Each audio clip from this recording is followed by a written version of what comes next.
پھر اس میں جو استثناء دی گئی ہے، اس استثناء کا کوئی اسلام میں کوئی تصور ہے؟ رسول اللہ صلی اللہ علیہ وسلم نے تو خود صحابہ کرام سے فرمایا کہ کسی کا اگر میرے اوپر کوئی قرض ہے تو وہ چکا سکتا ہے۔ صوبے بننے چاہیے یا نہیں بننے چاہیے، اگرچہ جو باتیں میڈیا کی دنیا میں سامنے آ رہی ہیں وہ یہی ہیں کہ انتظامی بنیادوں پر، لیکن اس کے باوجود یہ ضرور دیکھنا پڑے گا کہ کیا یہ زمین ہموار ہے اس کے لیے یا نہیں۔ اگر زمین ہموار نہیں ہے اور آپ نے صوبوں کو تقسیم کرنے کا فیصلہ کیا تو مختلف علاقوں سے مختلف رد عمل آ سکتے ہیں اور ملک کی وحدت پر اثر انداز ہو سکتا ہے۔ تو زمینی حقائق کو سامنے رکھتے ہوئے تجاویز سامنے لانے چاہیے۔ تمام پارٹیوں کو، سیاستدانوں کو، صوبے کے عوام کو، سب کو اس پہ اعتماد لینا پڑے گا۔ مولانا صاحب، میرا کوشچن ہے آپ سے، یہ حکومت نے جو ہے وہ مذاکرات کی پیش کی ہے پی ٹی آئی کو اور اس میں انہوں نے آمادگی کا بھی اظہار کیا، تو آپ کیا سمجھتے ہیں کہ یہ اپنی آئینی مدت پوری کرے گی؟ اور دوسرا، اس کے بعد آپ کیا عمران خان کو باہر آتا دیکھ رہے ہیں یا آپ کیا کس طرح دیکھتے ہیں؟ مذاکرات کی پیشکش کرنا اور دوسری طرف سے مذاکرات کی پیشکش کو قبول کرنا، یہ سیاست میں ایک مثبت قدم کہلاتا ہے، اور اگر اس طرف بات جاتی ہے تو ہم تو خوش آمدید کہیں گے اس میں۔ مولانا صاحب، جس طرح یہ آج گزشتہ روز نجکاری ہوئی ہے پی آئی اے کی، کیا آپ سمجھتے ہیں کہ قومی اثاثے کو بیچنا چاہیے؟ حضرت، میں کاروباری معاملات کو زیادہ جانتا نہیں ہوں، اس بارے میں کوئی سوال آپ کریں تو اس سے کریں جو پیسے کے کاروبار اور اس حساب کتاب کو جانتا ہو۔ میں اس حوالے سے کوئی زیادہ ایکسپرٹ مدارس ایکٹ کا معاملہ ہے اور دوسرے بھی آپ کے مسائل ہیں، حکومت نے آپ کے مسائل کو حل کرنے کے لیے کہاں تک پیش رفت؟ کیا مدارس ایکٹ ہے اور دوسرے بھی آپ کی جماعت سے جو مطالبات پیش کیے جاتے ہیں تو حکومت کے ساتھ تک مخلص ہے؟ دیکھیے، اس حوالے سے تمام مکاتب فکر کے علماء کا اجتماع ہوا اور مجلس اتحاد امت کے پلیٹ فارم پر ہوا، جس میں اس بات پر تشویش کا اظہار کیا گیا کہ مدارس کی رجسٹریشن کے حوالے سے ہر چند کے قومی اسمبلی اور سینٹ میں قانون پاس ہو چکا ہے، لیکن نہ تو وفاقی سطح پر اس پر کوئی عمل درآمد ابھی تک ہو رہا ہے اور نہ صوبوں میں ابھی تک قانون سازی ہو رہی ہے۔ ضروری ہے کہ صوبوں میں قانون سازی ہو اور اس کو امپلیمنٹ کیا جائے، دیانتداری کے ساتھ کیا جائے۔ یہ نہیں کہ اگر ہم نے فراخ دلی کا مظاہرہ کرتے ہوئے یہ جو وزارت تعلیم کے تحت ایک ڈائریکٹریٹ ہے مدارس کا، اس کے آپشن کو قبول کر لیا ہے، تو اب آپ مدارس کے ہاتھ مروڑ کر ان کو کہیں کہ نہیں، آپ نے سوسائٹی ایکٹ کے تحت رجسٹر نہیں ہونا، وزارت تعلیم کے ڈائریکٹریٹ کے تحت ہونا ہے۔ تو یہ جو انتظامیہ اور بیوروکریسی اس طرح کے علماء کرام کے اور مدارس کے محترمین کے ہاتھ مروڑتی ہے اور جبر کرتی ہے، تو ظاہر ہے کہ کہیں سے اوپر سے ان کو ایک پالیسی ملتی ہوگی، ان کو کچھ اشارے ملتے ہوں گے جو انتہائی نامناسب ہے۔ یہ تو مدارس ہیں، پورے ملک کے نمائندگی کرتے ہیں، تعلیمی ادارے ہیں اور عالمی سطح پر ایک واحد دینی مدرسہ ہے جس کی رینکنگ جو ہے وہ عالمی سطح پر ٹاپ پہ ہے، اور آپ کے گاؤں محلے میں لوگوں کو تعلیم دے رہی ہے اور مفت دے رہی ہے۔ رفاہی ادارے ہیں، کوئی فیس نہیں لیتی، الٹا لوگوں کے صدقات عطیات کی بنیاد پر وہ مفت تعلیم دیتے ہیں، مفت رہائش دیتے ہیں، روشنی مفت ہے، پانی مفت ہے، گیس مفت ہے اور کتاب مفت ہے، چارپائی مفت ہے، سب چیزیں ہم ان کو مہیا کرتے ہیں اور یہ تعلیم حاصل کرتے ہیں۔ تو ریاست کی سطح پر تو اس کی حوصلہ افزائی ہونی چاہیے تھی، لیکن عالمی ایجنڈے کے دباؤ میں ہماری ریاست بھی وہ ان اداروں پر دباؤ ڈالتی ہے اور ان کی حوصلہ شکنی کرتی ہے۔ سر، اس کے حوالے سے کیا کہتے ہیں کہ یہ آپ دیکھ رہے ہیں کہ یہ صدارتی نظام کی طرف حکومت جا رہی ہے؟ دیکھیے، صدارتی نظام پاکستان کی تاریخ میں ناکام ہو چکا ہے۔ اور اس کی ناکامی کے بعد باقاعدہ ملک کے اندر تحریک چلی. پھر تحریک کے نتیجے میں تمام سیاسی جماعتوں کی ان کے مذاکرات ہوئے، ایوب خان کے ساتھ ہوئے، بالغ رائے دہی کی بنیاد پر ووٹ کا حق اور پارلیمانی طرز حکومت، یہ دو مطالبات انہوں نے رکھے جو تسلیم کر لیے گئے تھے. ہرچند کہ جناب ذوالفقار علی بھٹو صدارتی طرز حکومت کے قائل تھے، لیکن جب آئین بنا تو عبوری آئین میں مخلوط نظام بن گیا کہ وفاق میں صدارتی طرز حکومت تھی اور صوبوں میں پارلیمانی طرز حکومت. لیکن جب باقاعدہ آئین بنا اور بھٹو صاحب کے پاس 2/3 اکثریت موجود تھی، لیکن اس کے باوجود انہوں نے تمام صوبوں کو اعتماد میں لے کر پارلیمانی طرز حکومت اور بالغ رائے دہی کی بنیاد پر ووٹ کا نظام قائم کیا، آئینی طور پر تحفظ دیا اس کو. تو جہاں پر اس وقت میں سب سے بڑی جماعت اور ایک مقبول لیڈر وہ حالات کو دیکھتا ہے تو فیصلہ کرتا ہے کہ نہیں، ہر چند کے پاکستان کے 23 سال یا جتنے بھی صدارتی نظام میں گزرے ہیں، لیکن اب پارلیمانی نظام لوگوں کا مطالبہ ہے، سو آئین بن چکا ہے. روز روز آئین کو کھلواڑ کیوں بنایا جاتا ہے؟ مولانا میرا آپ سے یہ سوال ہے کہ جب 26ویں آئینی ترمیم ہوئی تھی تو آپ کی جو کاوشیں تھی اس کی وجہ سے کچھ ترامیم اس میں سے نکال دی گئی تھی. اب ان میں سے کتنی ترامیم اس حکومت نے دوبارہ 27th امینڈمنٹ میں ایڈ کر دی ہے ان میں سے؟ اور دوسرا یہ ریومر ہے کہ جو پارلیمنٹ کی مدت ہے اس میں 2 سال کی ایکسٹینشن دی جا رہی ہے اس کو. اگر وہ ایسا کرتی ہے چونکہ اب ان کے پاس 2/3 میجارٹی ہوگی تو آپ کا کیا رد عمل ہوگا؟ قانون سازی اور آئین سازی میں بڑا فرق ہے. قانون میں ترمیم اور آئین میں ترمیم، اس میں بڑا فرق ہے.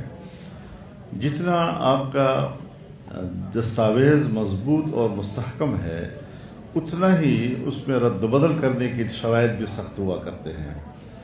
قرآن کریم ایک ابدی دستاویز ہے ہمارے پاس، مجال ہے کہ قیامت تک اس میں کسی ایک حرف کی تبدیلی کی بھی کسی کو اجازت نہیں.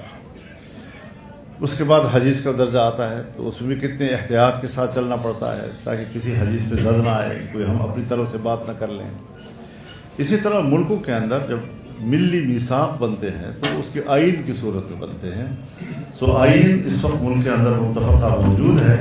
اگر ہم نے 26ویں ترمیم کی تو مجھے یاد ہے کہ اس وقت بھی حکومت کو بہت جلدی تھی اور 24 گھنٹے اور 3 دن کے اندر اندر اس کو پاس کرانا چاہتے تھے، لیکن چونکہ اس وقت ان کے پاس 2/3 اکثریت موجود نہیں تھی اور جمعیت علماء اسلام کے ووٹ کی ان کو ضرورت تھی، تو 1 مہینہ 1 ہفتے تک مذاکرات چلے اور اس ڈرافٹ میں حکومت کو 34 شقوں سے دستبردار ہونا پڑا.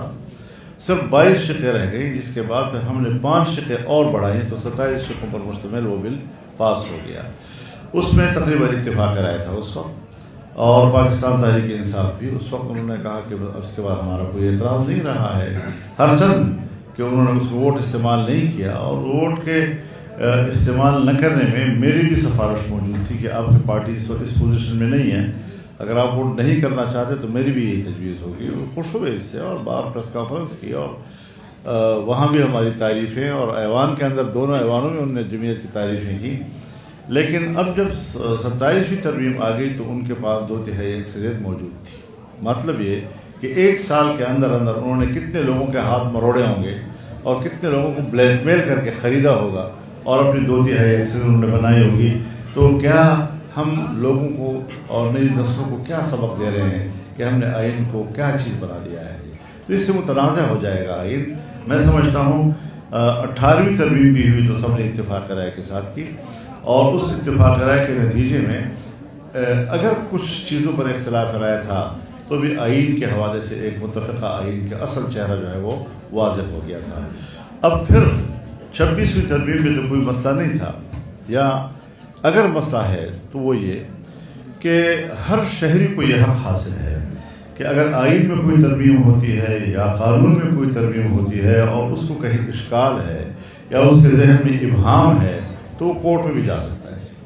تو اگر کچھ لوگ کورٹ میں گئے ہیں تو ابھی تو کورٹ بھی سماعت کر رہا تھا، جس حوالے سے بھی وہاں کوئی گیا ہے تو ابھی تو زیر سماعت تھا.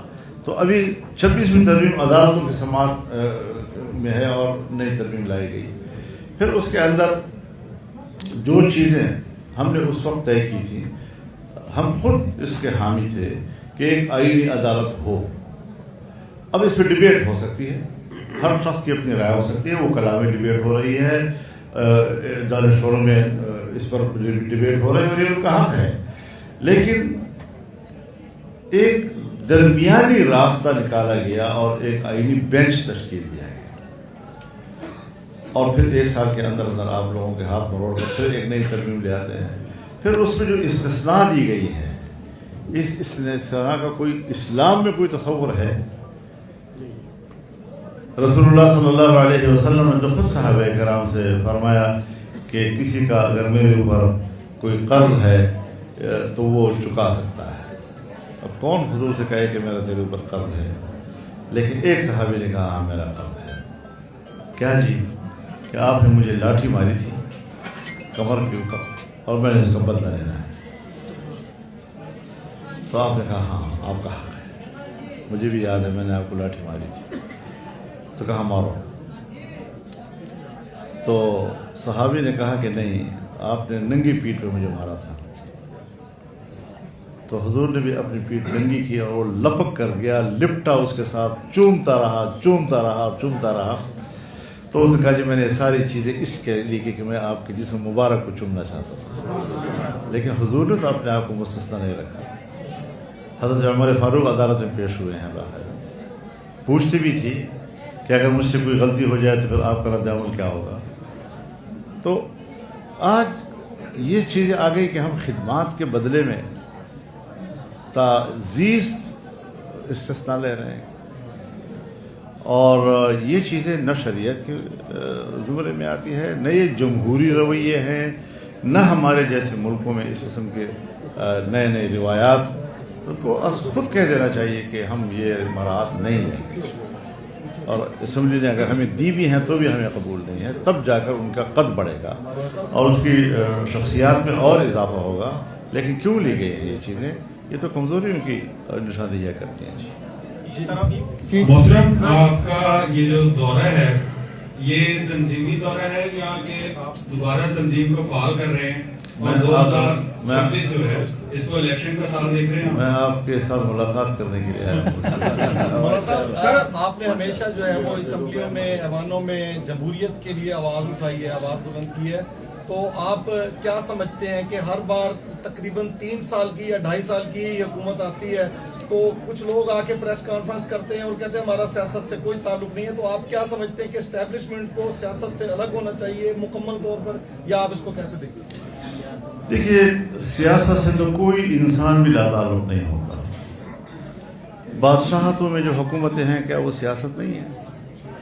ڈکٹیٹر اگر کسی ملک پر حاکم ہے تو کیا وہاں سیاست نہیں ہے؟ کوئی شہری جہاں بھی بیٹھتا ہے وہ ملک کے معاملات پر ڈسکس کرتا ہے، بات کرتا ہے، دلچسپی رکھتا ہے کسی کی ایک پارٹی کے ساتھ، کسی کی دوسری پارٹی کے ساتھ. تو ملک کے بارے میں سوچنا، تو اس کے جو بلند ترین کردار ہے سیاست کا وہ حکومت کرنا ہے. حکومتیں جو ہے ملک کی تدبیر کرتی ہیں، اس کا انتظام کرتی ہے، اس کی معیشت کا نظام کرتی ہے، اس کے امن و امان کا نظام کرتی ہے، اور یہ سب سیاست ہے. تو جو ہمارے ادارے ہیں، ہاں ہمارے اس دور میں ادارے تقسیم ہیں اور ہر ادارے کا اپنا ایک دائرہ اختیار ہے. تو اگر اپنے دائرہ اختیار تک کوئی محدود رہنا چاہتا ہے تو ہم خیر مقدم کریں گے. سر، پنجاب حکومت نے علماء کرام کے لیے ایک وظیفے کا اعلان کیا، اس کے لیے باقاعدہ درخواستیں بھی لی گئی ہیں. جیسے آپ نے ابھی کہا کہ جو مدارس ہیں وہ ہم اپنی مدد کے تحت چاہتے ہیں. اگر پنجاب حکومت اس طرح کو مدد کرنا چاہتی ہے تو کیا سمجھ گی؟ کس مد سے کرے گی؟ مد کیا ہے؟ یہ انہوں نے واضح نہیں کیا. اگر تو سرکاری اسکول ہے اور اس کے اندر ایک عالم دین، دینیات ٹیچر ہے، عربی ٹیچر ہے، قاری ٹیچر ہے، اگر کوئی اوقاف کی مسجد ہے، اس میں کوئی خطیب ہے، کوئی امام ہے، کوئی نائب امام ہے، کوئی مؤذن ہے اور اس کو تنخواہ دی جاتی ہے، اس پر ہمیں کوئی اعتراض نہیں ہے. لیکن یہ مدرسوں میں اعزازیہ تقسیم کرنا، یہ خیبر پختونخوا میں عمران خان کی حکومت میں ہوا اور لوگوں نے مسترد کر دیا. تو اب جو ان کے بعد کہ آپ کو اعزازیہ دیا جائے گا لیکن آپ نے یہ کچھ کرنا ہوگا، اس کے ساتھ جو شرائط وابستہ کیے گئے